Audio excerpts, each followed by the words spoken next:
guys, welcome back to the channel, and we are happy to have you here. Today, we have something very serious. This is a bad and biased book talk. Not book talk, book talk with a LK. And so the book we're going to talk about today is this one. Haunting Adeline by H.D. Carlton, The Cat and Mouse Duet. It's 2 books. I bought both of them with my actual money, and I spent real time reading it. And we're gonna talk about it. I'm basically gonna tell you guys what happens in the story so you don't have to read it yourself. Because this is, how many pages is this book? It's like 500 pages? It's 583 pages, and that's just the first book. The second book is just as long. So that's like 1,000 pages, 1,200 pages maybe, of this bullshit.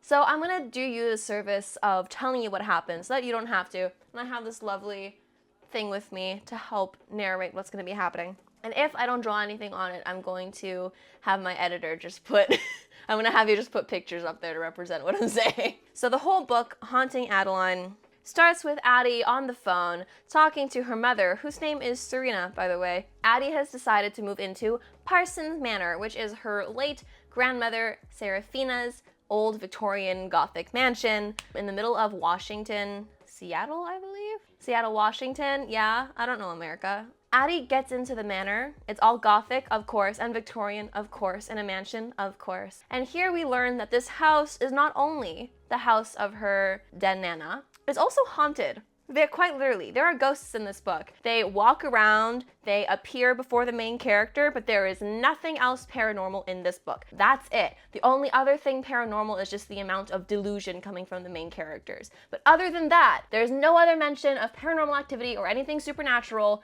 There's just ghosts, and we have to accept that as readers with no reasoning. There's just ghosts. Just be ready for that. So what's really cool is you'll find in the back of this book, and as well as during the chapters, they're headed by either like one of two things, either the shadow or the manipulator. You may be asking yourself, manipulator, that's a strong word to use for somebody. I wonder if she's some kind of crazy narcissist like her mother. Nope, she's an author. Fast forward, we have Adeline, doing a book signing at a little bookstore in Seattle. She has a huge line of people who are coming for her unnamed, very popular book. We don't really know much about what genre she writes or what kind of books she writes or how she became an author. She just is a popular author. Once again, self-insert of H.D. Carlton, but that's fine. So Addie is signing books when she feels a presence watching her. And said presence is our second main character, Zaid Meadows, aka Z, aka what BookTok loves to call him, Zaddy, aka this man should be in jail. So Zaid is, sexy walking down Seattle having edgy thoughts such as, I don't like fictional books, I only read books about computer science or hacking. And he's having edgy thoughts about how he's a millionaire and he has like a state-of-the-art company where he does hacking and stuff, and he's all like sexy walking when he sees a picture of Adeline and he's like, wow, she's so hot, I must have her. Once again, not making this up. So he goes to the book signing and this man quite literally says, I want to break her and shatter her and make her pieces fit my own. I want to be lying so bad. What then proceeds to happen is Zaid, from confessing his undying love to Addie, but only within his own mind, like a true Delulu Zodiac girly, just decides to stalk the ever-living crap out of this girl. Like, breaks into her home, leaves roses everywhere. But don't worry, guys, it's romantic. He cuts the thorns off of the rose. It's romantic, guys. Don't worry about it. And Addie is, of course, freaked out, but does she call the police? No. Does she leave her home? No, because she ain't no little bitch, and she is like, I'm not scared of this stalker, which continues to be her very intelligent mindset going forward. Bestie. Addie's bestie's name is Daya, but I'm just gonna be continuously referring to her as Bestie because it's she gets referred to as my best friend so many times in the book, I swear to God. Bestie and Addie are like chatting after the book signing at a bar, and Bestie, being the bestie that she is like, girl, your pen's up, I'm gonna text your ex for you. just ex hookup friend, I guess. I don't know. I don't remember anymore. Random. We're gonna call him Dick Man. So Dick Man arrives to the manor where Addie is, and she's like not into him. He's kind of annoying her, being kind of a dick. And then someone bangs really aggressively on Addie's front door. Addie opens the door. No one's there. But at this point, they're both too freaked out, and she's like, you know what? I don't like you.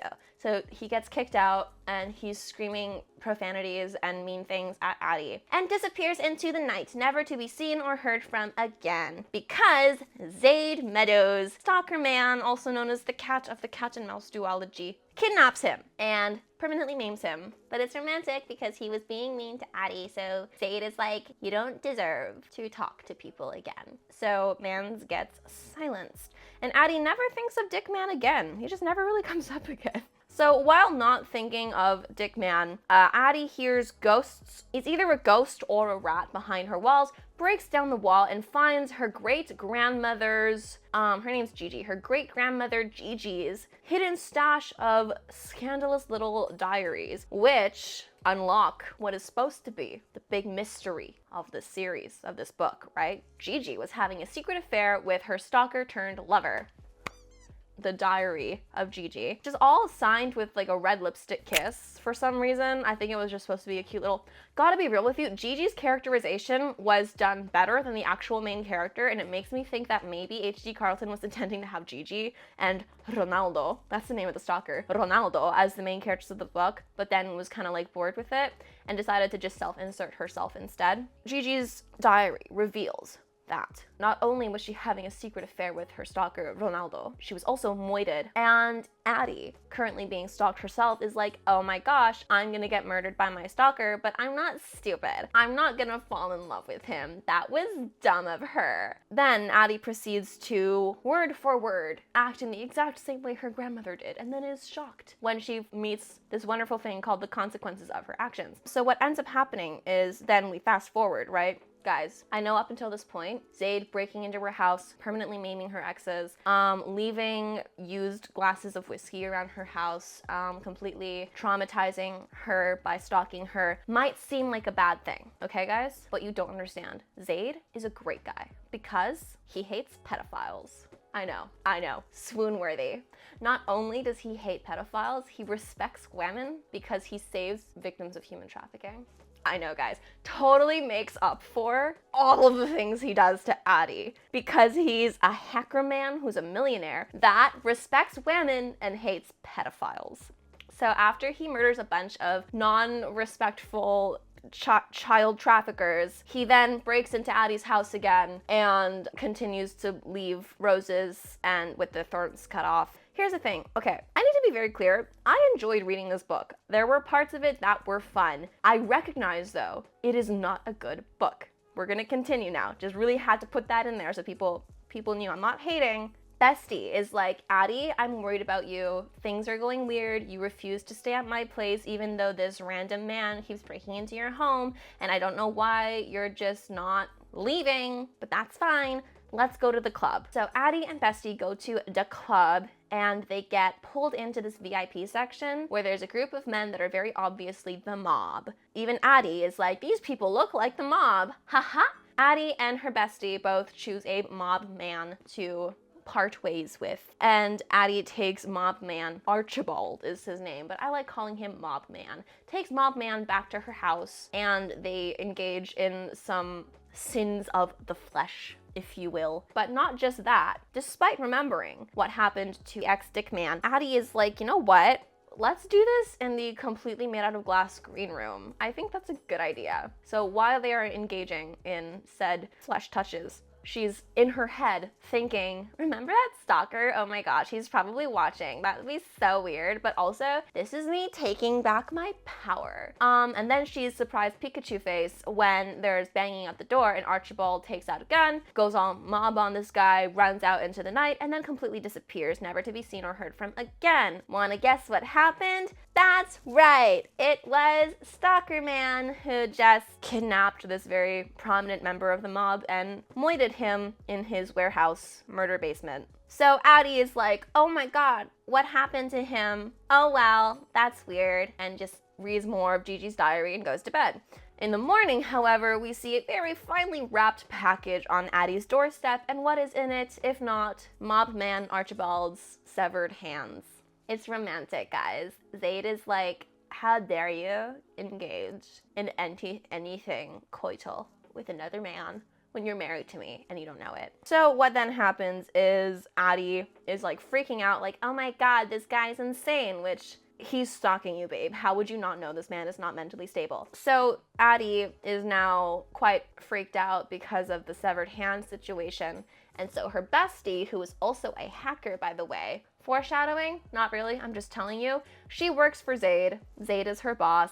Daya, bestie, girl, just doesn't know. So bestie installs a bunch of top-of-the-line cameras in Addie's house, which I'm sure won't be a huge just open door for another hacker to essentially just watch her through. So then what starts happening is, of course, Zaid hacks into all the cameras and just starts watching the ever-living shit out of Addie all the time. Fast forward a whole bunch, because there's so much staring through windows, because Addie just starts chilling in front of all the windows when she sees the shadow of Zaid watching her and just like is like, aha, power posing. You're outside, I'm inside. I know you've broken into my house several times, but this is me being powerful. So after Zaid and Addie are just staring at each other threateningly through windows, Addie thinks it's really smart to then open the door and run out into the dark night after her deranged stalker to confront him with a kitchen knife. Remember how Archie had a gun and he still died? So fast forward a whole bunch, because it's a lot. This happens a lot this entire time. She's reading the diary. Zaid is talking about how obsessed he is with her and also killing pedophiles and is mad at people that don't respect women's agency. It's real. That line gets really funny later on in the book. I gotta tell you that much. So then finally, Addie is in bed one day and Zaid reveals himself. And she's like, oh no, he's hot. Because of course he is. I would like to point out, Zaid is 6'5" or something, stacked as hell, covered in tattoos, only wears black, has a scar going down one eye, and he has heterochromia. So this is where something very iconic in the book happens. You might have seen on BookTok, like BookTok, mention something called the gun scene and put up a few letters on the screen that a lot of people freak out over in the comment section of these posts. And those letters are IICYIFY. I'm not gonna say what that is because, in all honesty, I find it a little bit cringe. When I was reading it, I was like, oh, this is supposed to be spicy. But honestly, it's just kind of not. After Addie is like, oh no, why is he kind of hot though? Zaid chases her through her house and proceeds to put a firearm in places firearms should not be. Gotta tell ya, I don't like firearms to begin with. They should not be there. Gotta tell you that much. And it is, if I'm being honest, it is like dubiously consensual at best if I am both lying and being delusional. So yeah, you know, it's not a fun scene. It's not good. Zaid is a hypocrite and kind of a loser, if I'm being honest. He's like, I respect women and I protect them. So Addie is like traumatized, and honestly, there's a lot of more dubiously consensual at best naughties. Oh, remember how I mentioned consequences of actions? So remember the mob? Remember how Zaid murdered someone in the mob? Remember how Zaid kidnapped and murdered someone in the mob at Addie's house? Wanna guess what the mob thinks? Go on, guess. I'll let you guess. No, it's a huge shocker. Big plot twist. Yeah, the mob is now after Addie because they think she killed Archibald. She didn't, Zaid did. Really, all of this is Zaid's fault. But now the mob is after Addie. And she has to then be like, I don't know what happened, dude. And she can't tell anyone she's a stalker, and she keeps trying to file police reports, but now Zaid has her number and keeps threatening her to not call the police. So, more lying and being delusional. Zaid and Addie are just, now, at this point, things are officially dubiously consensual. So that's a win. What the fuck is in this book, dude? This book is so fucked. Okay. Because of the mob being after Addie, she then needs Zaid's protection to protect her from the consequences of his actions, and now she has to help him take down a ring of pedophiles. Okay, there's a mirror maze. Stuff happens in the mirror maze that should not be happening in a mirror maze. Finally, there is coitus that is consensual, mildly, but consensual. And then Addie gets kidnapped, and that's the end of the book. It's all Zayd. It's literally all Zayd's fault. Is Zayd just minded his business and acted like a normal human being and was like, hey, your name is Adeline? My name is Zayd. You seem really cool. Do you want to get coffee sometime? That simple. Would have been that simple. Just makes zero sense. It just, my God, this book frustrates me so much. Anywho, that's Haunting Adeline. Let me know if you want book 2. And this is gonna be Sarina, signing out. Jamia!